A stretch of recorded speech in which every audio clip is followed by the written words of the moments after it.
Morning, everyone. I hope you all are having a great day. Had a wonderful Easter. So this week marks the last full week of class this semester. Definitely gone by really fast. We're near the finish line and presenting and working on our final campaign project for the Louisville Bats. And again, I'm so excited to see what you guys have come up with. And I'm sure that both Tony and Jules will be really excited to see what ideas, perspectives, strategies, and tactics you all are working on and propose for them, for their campaign when they get back and up and running.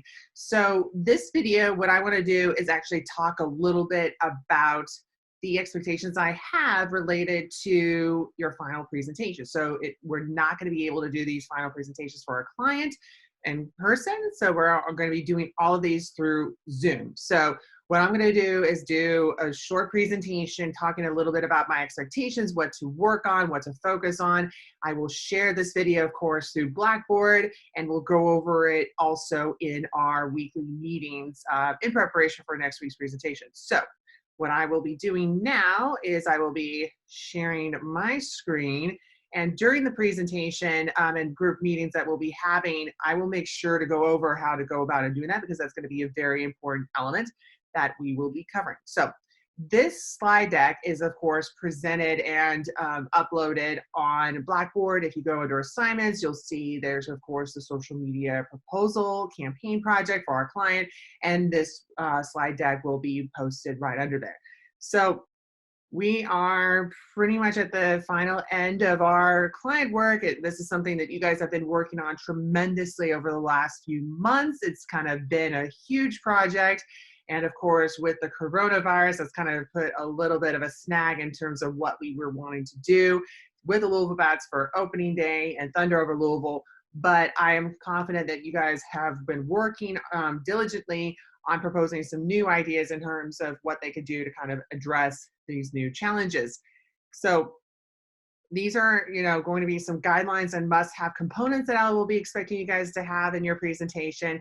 And this presentation that you will be doing is a component of your final project. So it has to be aligned with, and what you'll be covering in your final document. So you're going to have a couple of things that you'll be turning into me next week. One is a written document, of your proposal, of your plan for the Louisville Bats. And then the second is a presentation deck such as this.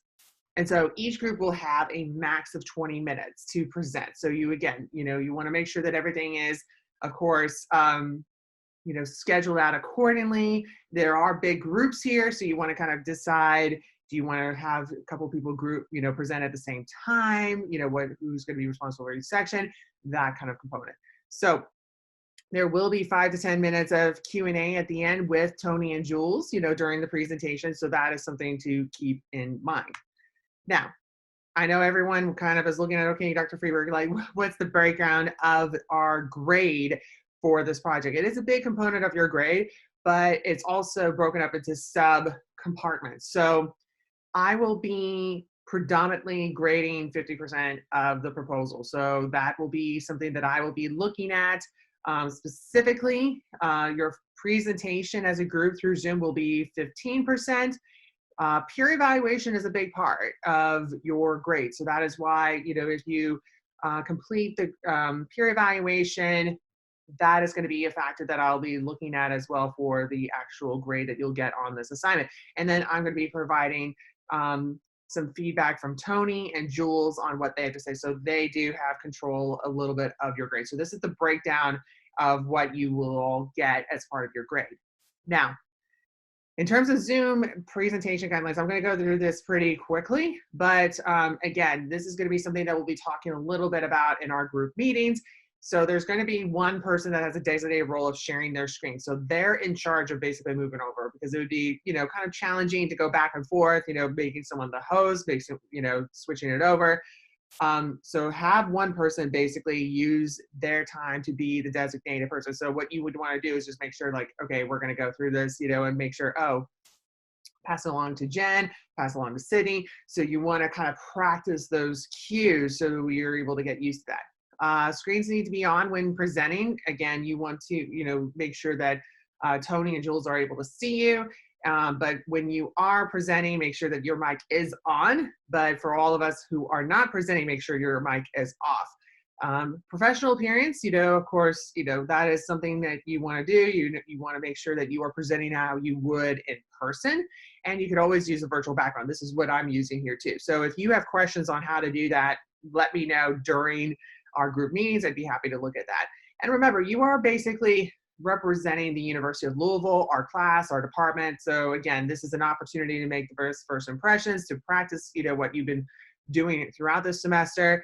And again, if you have questions or technical questions during the presentation, you can use the chat function in Zoom that allows you to kind of talk to people. You don't want to necessarily broadcast this to the entire world, but when you're selecting the down option, to chat with everyone to individuals, that might be something to keep in mind.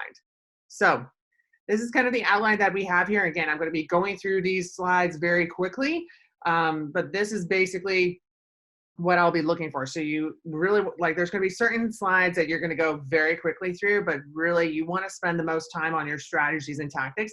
That's going to be the most important thing that you'll be covering for this class, but you want to at least acknowledge certain sections in your project that allow you to kind of say, okay, we have this in the project. We're just going to go over this very quickly in the light of presentation, but don't spend, for example, so much time talking about the overview of the client. We know the client. We understand that you guys will have a section on this in your proposal. Don't spend too much time on that. In terms of the presentation, I am open to all types of presentations. If you want to do PowerPoint, if you want to do Canva, Prezi, PDF, Adobe Spark, InDesign, really it's up to you as long as it looks aligned with what you're doing in your proposal. That is perfectly fine. But your presentation and your proposal should look the same. So basically you would be able to see, oh yeah, this is a presentation for this proposal, and there's not any kind of disconnect from the branding and the looks. Now, again, your formal, format for the presentation, you want to have a title slide, you want to have a slide as well to kind of introducing your group members, who was responsible for what section, and then have a separate slide talking about the client overview. And that's kind of where you can put down the external environment, the industry overview. Again, this is information that you can say this is in our report, but we want to acknowledge the major things that we want to highlight here. And so this is just an example, let's say the College of Arts and Sciences, that's where our department is located. You can have bullet points saying, okay, here's when Louisville Bats was founded, here's how many players they have, here's, some of the major stats, here's what they're doing on social media. And you can have a whole separate slide on what they're doing on social media, just to kind of capture what's in essence. Everything here is going to be articulated in much more detail in your final project, but in a presentation, you could just have basically a slide. Now, what you want to do here too is highlight what research you did, both primary and secondary. Highlight the SWOT analysis that you did, and this could be, again, a visual that you could create using, the smart designs in PowerPoint, or if you want to do something fancy in Illustrator or InDesign, you're able to do that. But again, you want to kind of just discuss the so what factors. And so again, these are short points that you want to articulate and communicate here. And this is, again, just an example here that we have here, just to show you the illustration. You don't need tons of text, but you just want to highlight the major things that are highlighted in your proposal for your campaign. So again, smart graphic here, that you can easily create through InDesign, or in PowerPoint in this case. So it just kind of articulates what you're looking for. Now, the most time you want to spend here, so again, you have 20 minutes. So you really want to spend a lot of time on what your ideas are. That's the heart of your campaign. That is the time that, based on everything that you've gone over, these are the ideas that the Louisville Bats are going to be looking for. So provide comments and analysis, new ideas, visuals, bullet points. Again, you want to make sure that you spend time talking about this here. So in your 20 minutes, you want to spend a good portion of that here in your strategy and tactics. So again, maybe, 8 to 10 minutes basically is dedicated to your strategies and tactics, because these are your ideas. You want to flush those out. You want to make sure those are, as detailed as possible. Now in your evaluation, as we mentioned, these are things that, again, we were not able to do the events per se, so you don't have, this, the solid evidence saying, yes, we were able to accomplish our objectives, but what you want to do is basically strategize how you can evaluate these. What are the metrics? What are the KPIs? So really look at what we went over in chapter 5, in listening and monitoring. What are the key performance indicators that you're going to be looking at, as well as chapter 10 in terms of measurement and how do you tie those back in. So again, when you're looking at your objectives here too, this is going to be happening after your situational analysis and your SWOT analysis. You're going to list your goals, but really make sure that you are articulating your objectives so they follow the SMART criteria. They are specific, measurable, achievable, realistic, and time specific. So I have a couple of examples here for what you can do here. So again, I'm going to create awareness of by measurement percentage among key audiences by date. So these are just templates here that are at your disposal. So you really want to double check that your objectives are fitting the SMART criteria. I will be looking for this. So these are things that you want to make sure that you're articulating and having here. Same thing here. Here's another example. If you wanted to grow a certain number of followers, again, template, basically plug and play, the percentages and the date in the month, so again, this is not rocket science. This is just a very, specific way of how you're setting your various objectives. Same thing here, other examples. So again, these all are in your presentation and going forward. So again, your evaluation section, you have to basically articulate what you have set forth in your objectives and see whether or not you have accomplished those. So again, your objectives and your evaluation criteria have to be aligned. So if you're looking at increasing awareness about the Louisville Bats TikTok account, you want to look at, okay, what are tools and efforts you're going to be utilizing to determine whether or not you've achieved that particular objective for their TikTok account. And that would, of course, be increased followers, increased word of mouth, etc. So that's something to keep in mind. Other components. So again, this is also something that you want to kind of articulate here. Are there things that the Louisville Bats need to pay attention to? Like I would imagine for TikTok, there's a lot of TikTok metrics that are out there available. So that is something that you might want to propose and articulate on what are things that they should be evaluating when they're looking at TikTok. And if you guys are interested in looking at that, I'd be happy to provide you all with some resources on that. And I do have a TikTok, I believe a white paper already posted for you guys under resources from Covina. So if not, I will definitely double check that. So these are things that you want to kind of look at and propose. This is going to, again, showcase your expertise on what you should recommend here. And so this could also be something where you can implement new influencer metrics that will help the brand articulate how they determine whether or not they go with one influencer versus the other. So those are things to keep in mind. So again, for your content calendar and your budgeting, these are estimates. So again, when, let's say, the Louisville Bats come up, back into, play here, they're going to have opening day. What are things that they want to do that you would want to see being implemented for their campaign and class? So these are things that you might want to do here. So again, these are just some examples here, but there's a lot of examples for content calendars that are available online that you could do and change the format. Same thing with budget, so again, I'm not going to be an accountant, right? So you don't need, I'm not going to penalize you for being off by $1, in your estimate, but just estimate, do your research to kind of see how much some of these things would cost. So then you can provide an estimate. But, if you have like a $50 million budget here, that's not going to fly with the Louisville Bats. You want to be realistic here. So these are elements that you want to kind of highlight here. So again, you can have elements of the social media campaign, the detail, and then the cost per item. So you will have to take into consideration that certain things will cost. If you have any promotions, if you have any exclusive with influencers, like for example, how much would be, you attribute to influencer relations, like how much of the budget. So these are elements that you want to keep in mind.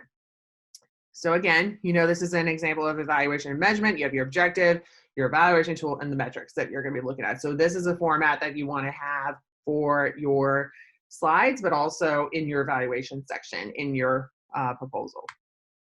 Now, so in summary too, like what you want to do is provide future recommendations, suggestions on what to look at next, some ideas to consider. So again, you want to have a summary page in your presentation, kind of outlining kind of what we went over in your plan, but also articulating next steps on what to look for and what to do next. So again, you're probably going to be doing a lot, related to the coronavirus. articulating what are things that they need to do to kind of make sure that, they're reducing levels of uncertainty, that they're reassuring their fan base that it's safe to come and enjoy baseball again, to get things more normalized in the new normal. So these are elements that you would want to kind of keep in mind and take into consideration. Now, other additional factors here that I think are important to note, as I mentioned here too, these are important presentation guidelines. So I would like you guys to send me the presentation in advance so I can provide you with some feedback before Wednesday. So I would like you guys to send this to me by next Monday. So that'll be the 20th.